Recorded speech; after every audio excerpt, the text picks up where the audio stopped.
झांझर वाली चोली औरी रेशम वाली कुर्ती, गुड़िया के फैला के आगे मले लागल सुरती। झांझर वाली चोली औरी रेशम वाली कुर्ती, गुड़िया के फैला के आगे मले लागल सुरती। एक से एक VIP आइटम देख के मंझौआइल, मोल भाव करे के बेया चुनमुनिया बौराइल। सौदा ऐसन दिखा दिहल, माल फेरिया वाला पटा लिहलस, माल फेरिया वाला पटा लिहलस। झांझर वाली चोली औरी रेशम वाली कुर्ती, गुड़िया के फैला के आगे मले लागल सुरती। एक से एक VIP आइटम देख के मंझौआइल, मोल भाव करे के बेया चुनमुनिया बौराइल। सौदा ऐसन दिखा दिहल, माल फेरिया वाला पटा लिहलस, माल फेरिया वाला पटा लिहलस।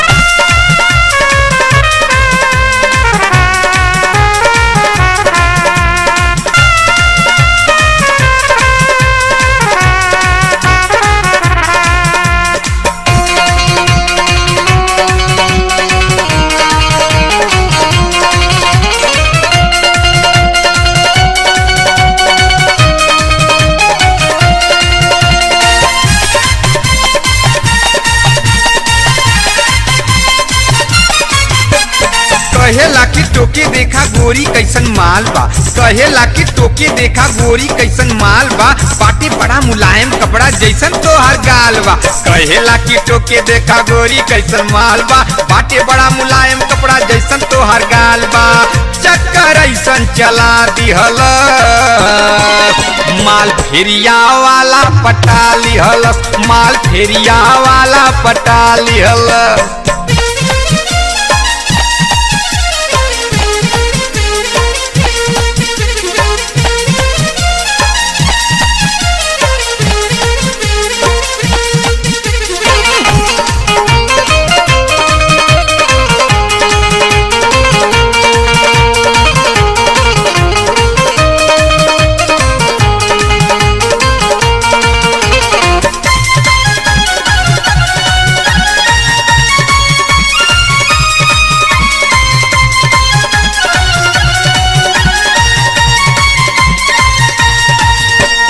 धीरे धीरे गांव के लड़किन के टोली आई, धीरे धीरे गांव के लड़किन के टोली आई।